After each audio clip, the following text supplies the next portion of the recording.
Hey, what's going on, YouTube? So, I saw a comment from Jeff. He asked if I could do a video on, the type of gear I use for crappie fishing and how I determine on what I'm going to do. Well, start with, I use an 8-foot ACC crappie stick. I use a 10-foot ACC crappie stick, and in the spring, late spring, early summer, when the crappie move up under the docks, I use a B&M sharpshooter. I use that for shooting the docks. Now, as for jigs and so on, let's just dig into the handy dandy bag of treats.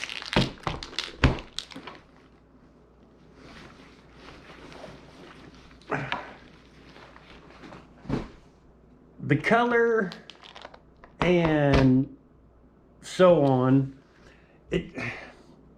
you really just have to start with a color that works. So like me, I'm big into white and chartreuse, kind of like these here. This is a 2-inch bait. I can't remember what the company was I got these from, but they're in North Carolina. I really like these baits. I've been using a lot of bonehead tackle here lately, mainly the stump bug. I've been using the bleeding shiner. It's just a little black silver with a lot of sparkle in it. Now, I usually decide the night before I go what color I'm going to start with. Now, it doesn't mean it's going to work, but that's what I normally go with. I have my colors that I prefer. I'm a huge fan of black and chartreuse. I have that in the stump bug. A lot of my jigs now are stump bugs. I think you just need a wide array of colors so you can mix it up on them, because not all the time they're just going to hit on one bait. You got to keep mixing it up. I also have my brush pile jigs. This here's a 2-inch brush hammer. I like these. This here is the little 1.5 brush bandit in chartreuse. It's a little bit smaller than the brush hammer.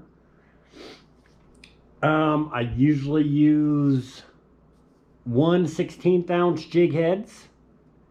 Any color. I don't think the jig head color really matters. I think you can go with unpainted jig heads and it's perfectly fine. As for my bobbers, 1.5 pear-shaped. These are really nice because you can single hook them just on the bottom, hook that to your line, and that gives you another action on your bait. You can hook both of them on there, and that will give your jig different action. But I mean, I just got colors and colors of the same thing. They're all the bonehead tackle, the stump bug. That's what I prefer to use. That's what I like to use. Other guys, you know, when you get to the bigger lakes, they use 3-inch baits for crappie, and they use 1/8 ounce jig heads. Around here, I don't think they work as well as your mid-size baits. That's what I consider these, are mid-size baits. And then all you know, I always use Crappie Nibbles. Always. I always tip my jigs with Crappie Nibbles. Do I always need it? Probably not. But it helps me think that it gives me a few seconds more to react on that bite. Now, as for, like, I don't know, usually I'll try starting out around 4 feet. And I'll work the jig back. Now, there's times that they want it, they want you to cast and retrieve it. They don't want it on a bobber. So it's almost like they're chasing bait. But, I mean, I like the clip-on bobbers, but slip bobbers are also very nice. I use a lot of slip bobbers because you can change your depths a lot quicker and a lot easier with the slip bobber. I like to use the small thrill bobbers. And then I use the rubber beads on the line for my bobber stops. I don't like the ties. A lot of people like them. I do not. But as for targeting crappie, I think it's just a matter of going out and stomping the banks, because it's kind of a guessing game. You know, certain times of year they move up in the rivers, the creeks, because those get warmer quicker than, like, your main lakes are going to stay cooler, but you can find fish in all of them. All you got to do is just keep working. You know, I think that casting and reeling, it gives you a good chance to find brush and other things that crappie like to hold to, where you might not find it as quick with a bobber. Because if you're casting and reeling, you could run it against the bottom and just find some type of structure you didn't even know was there. And that can hold fish very well. But that's all I pretty well do. That's it. It's pretty simple. It's not... I think you can't overthink it. I think you just have to go at it kind of like fishing for bluegill. You know, they're pretty much everywhere. Well, crappie are pretty much everywhere too. You just gotta find what color they like, what they're biting on. You may have to size down to a 1 32 ounce jig head, so you can get that bait to fall slower, because that may be what they want. It's just, you just got to keep going out there and figuring out what colors work on your lakes, figure out what colors you like. And sometimes you have to just completely mix it up and go with a color you're not used to throwing. I don't know, didn't work for you last year, but now all of a sudden it's working this year.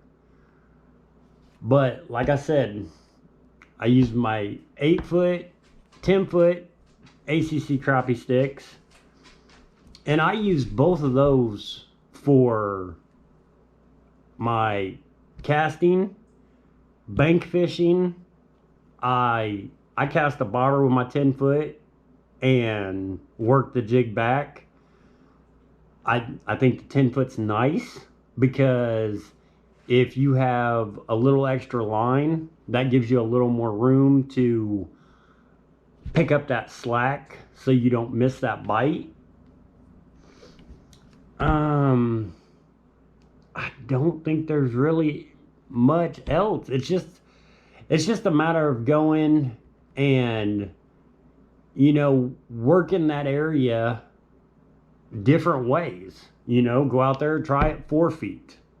And if that don't work, try shortening up to 2 feet. Work that same area. Switch the color. You can't, I wouldn't give up on an area in 5 or 10 minutes. Because, you know, crappie are a schooling fish.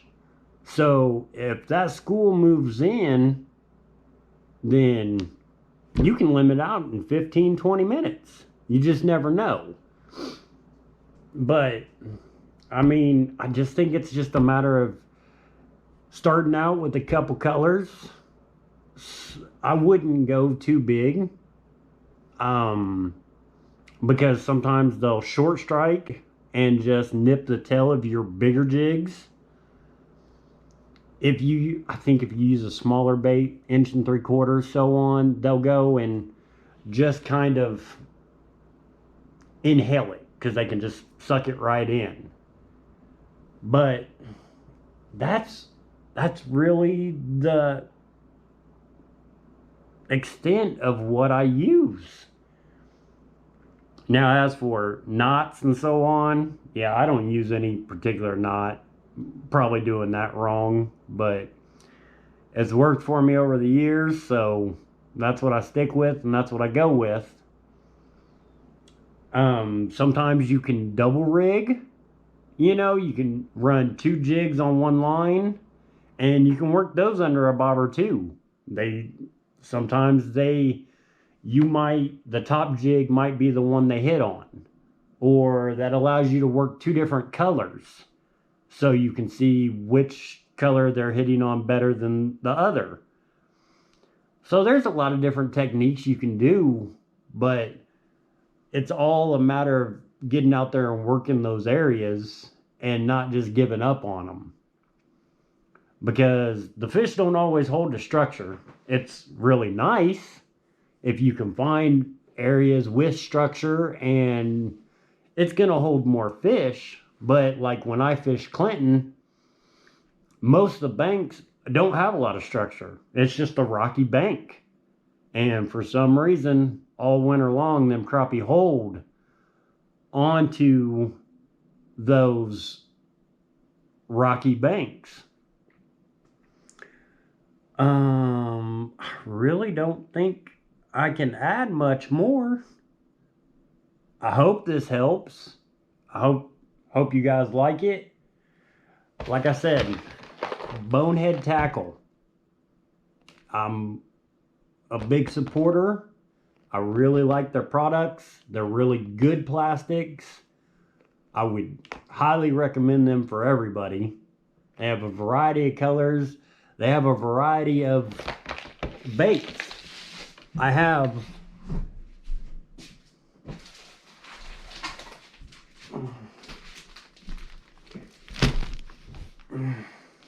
now I call these the beaver tails, but they just got a big paddle tail on them, and they're a little bigger than the stump bugs. Not a whole lot, just a little bit, but sometimes that little bit, yeah, they're about 1 3/4 too. So I mean, just that little bit could be the difference of catching fish and not catching fish. You got to have a variety. I feel you have to have a variety, or you're limiting yourself. You can't just limit yourself to one bait because it worked one time, because it might not work again.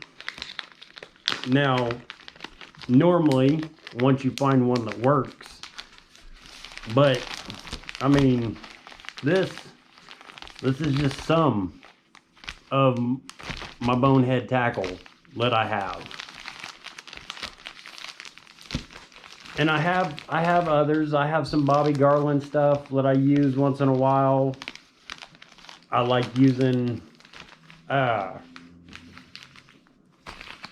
those other baits with the long tails. These here. I love using these when we're shooting docks, because I like the way you get a lot of action off that little tail, and they really seem to like it when we're shooting docks. Hopefully this video helps. I don't know if I can go into much more detail on things, but that's pretty much all I do, is just go out, pick the spot I'm going to go, and then just make sure I thoroughly work it over. Sometimes they could be right up on the bank and you're fishing 8 inches of water. Sometimes you can see their fins sticking out of the water. They're in so shallow water. But that would be my suggestion. So hopefully this helps. And thanks for watching 217 Rebel Outdoors. Keep them lines tight.